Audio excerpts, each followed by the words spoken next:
Alright, did a little more. I got lucky. Someone gave me a $10 tip. Woo.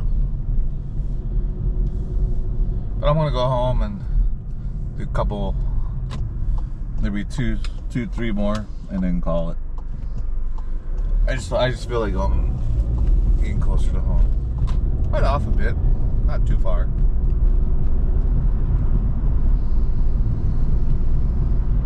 Stop at the old QT. So out of all of them, in my experience, go to QT.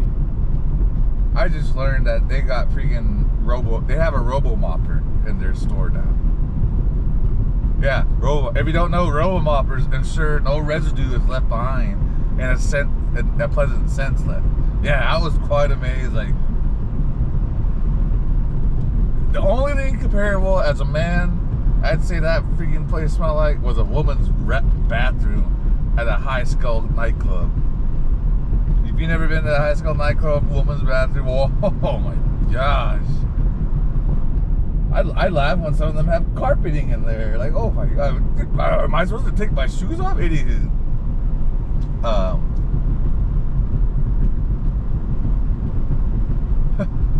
Yeah, my drunken antics, that's how I know. So I'm a little embarrassed.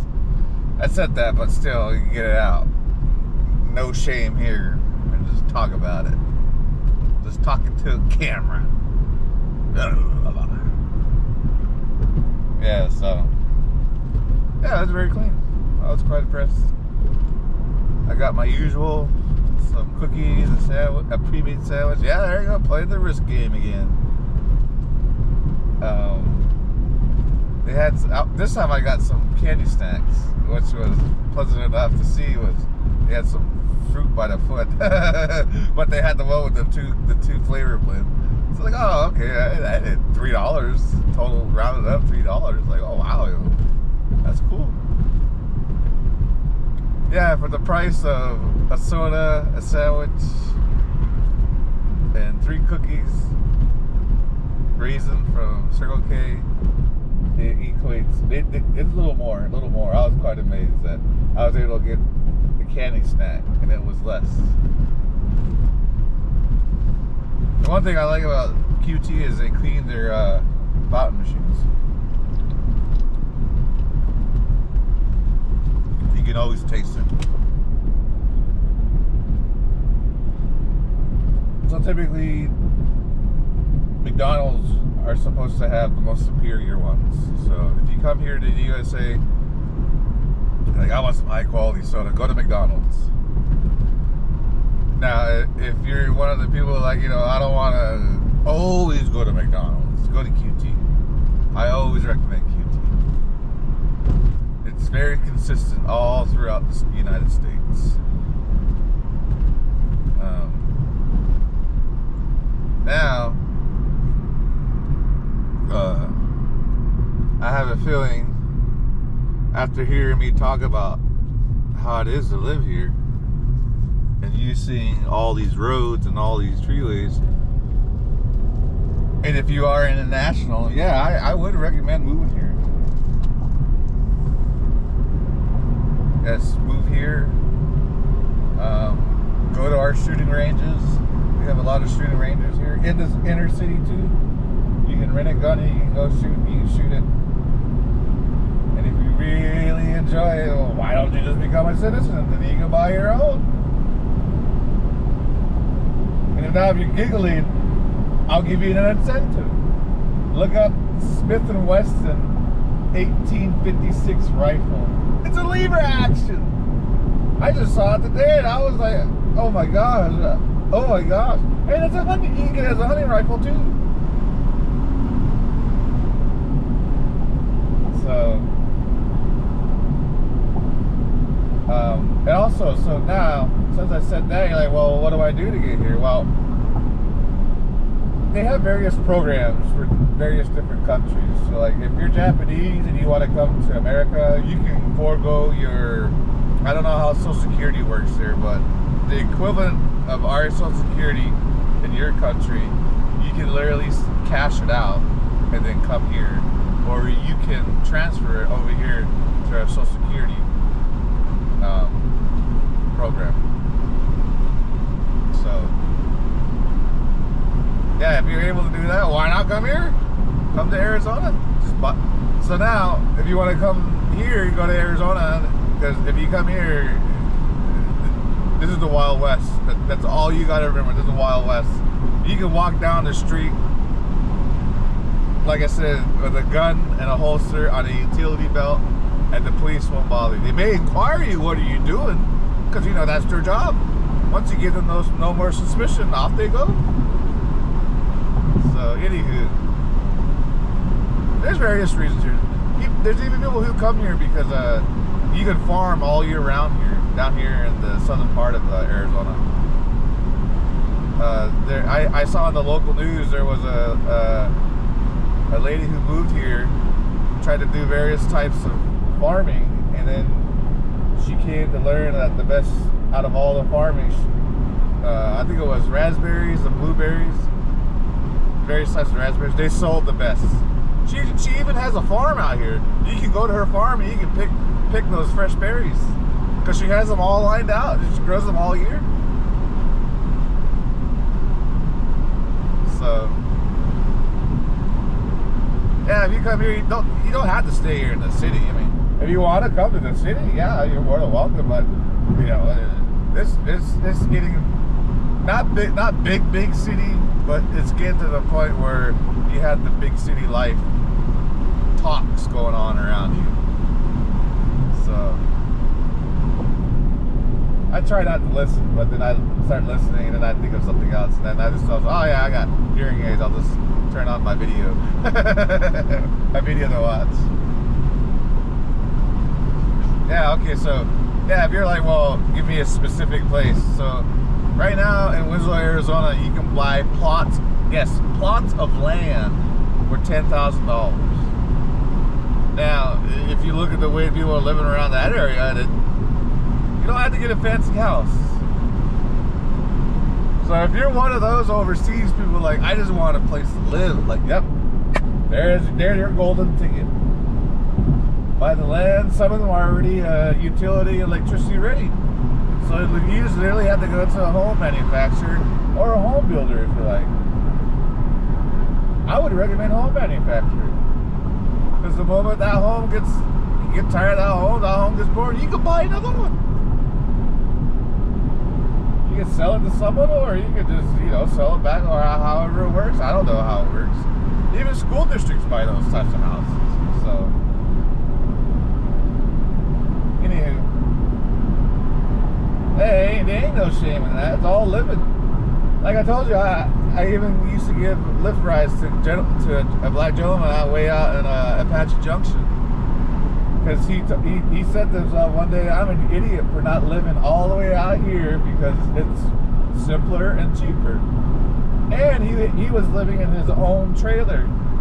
He said his whole life he's never lived in a house, in a dwelling that did not have a shared wall with someone. Like, that really hit me, like, damn. And he's like, he just said that I just had to figure it out. He's like, and I did. He's like, and I did it here in this state. I was like, damn. I think he said he was from not South Chicago, or not South Chicago, but he was from Chicago area. But he just said Chicago area. I was like, oh, that's okay, you don't have to tell him. But yeah, he said he loved it out here, so.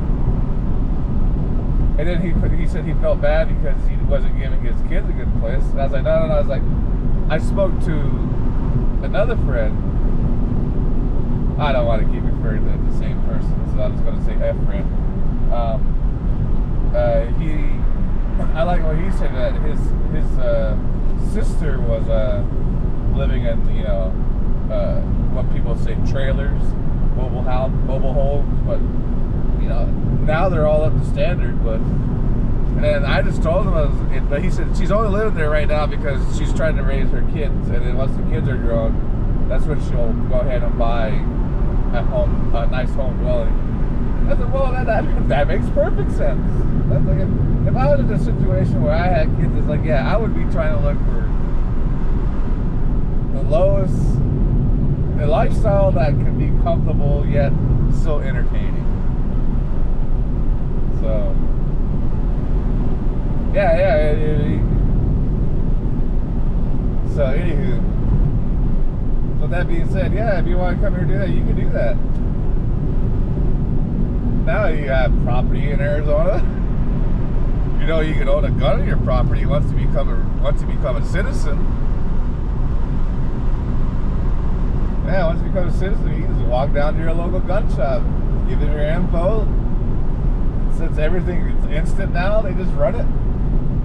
They'll run it, and then next thing you know it, 5 minutes later, 2 minutes later, they come back, tell you to fill out the form, and walk out the store. There's your gun. I've literally done it. I started laughing when I was able to do it. I was like, man, I love this thing.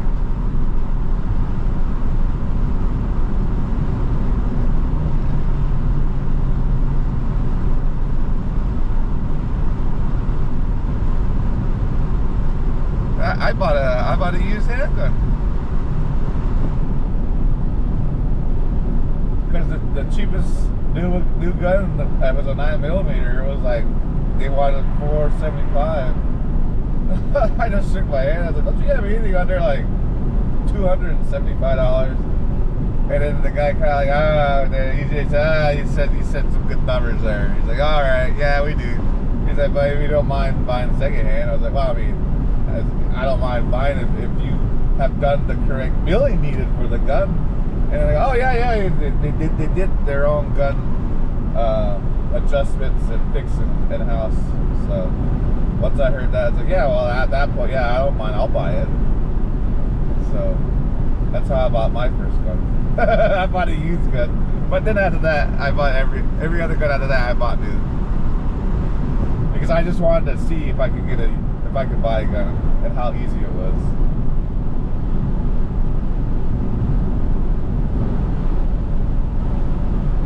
Yeah, they were mocking me too, like, oh, aren't you nervous? I was like, no, I'm not nervous at all. I was like, I was prior military. I was like, I'm not gonna goof that up. I was like, I'm not a criminal at all. I ain't afraid of nothing. They didn't like that. After that, they just stopped like talking friendly to me. So I was like, dickheads.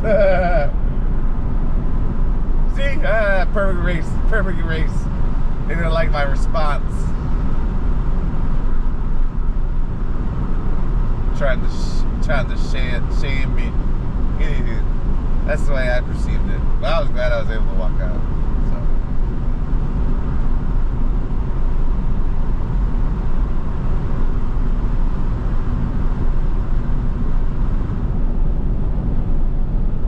Well, I thought I was gonna do it, but looking at the time, it's midnight. Nah, I'll start a little earlier tomorrow.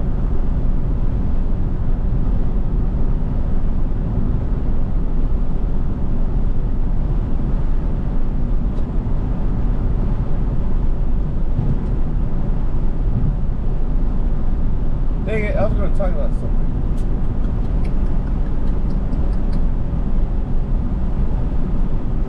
Oh, there's Johnny right there.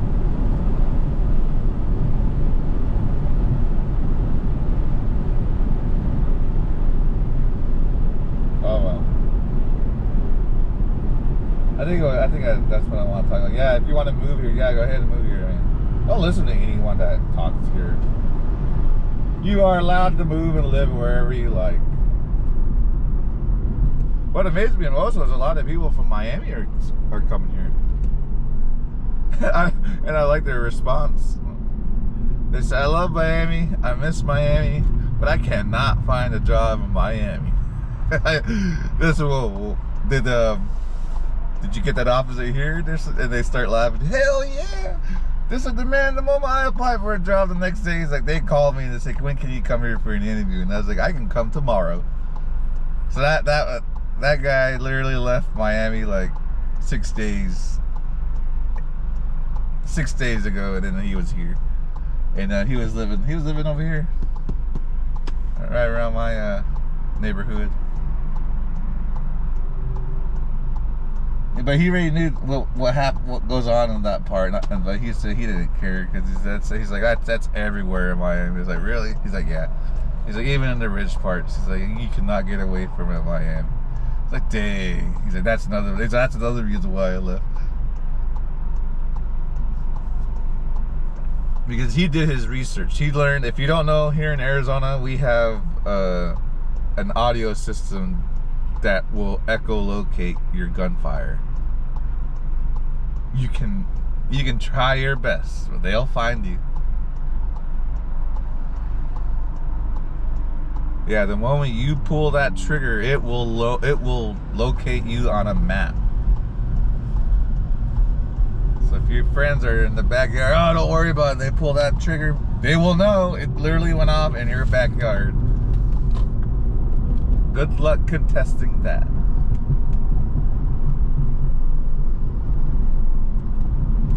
All it takes is a forensics team to come to your house and find out the truth.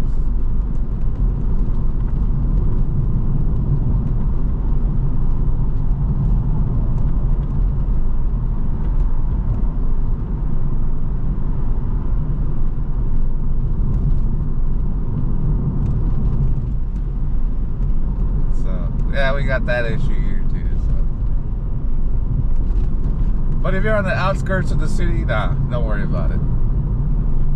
I spoke to an Arizona officer, and he said the best advice if you're going to buy a house, or yeah, buy a property in the house, do not live 10 miles from any, live 10 to 15 miles away from any freeway exit. He said no matter where, and all throughout the USA, murders always happen 2 miles from every freeway exit. I was even surprised, my buddy in Moses Lake watching when we went fishing, he told me, he pointed, yeah, it was right there. I was like, damn. But when I explained to him about that, he felt better. He was like, I thought it was his idol in the crappy neighborhood. He was like, no, I was like, that cop told me that. Even the officers suburb neighborhood, he was disappointed there. I think I did talk about that. So, you know, it is here, but you know, it's up to you if you want to move here. So anyway, talk to you later.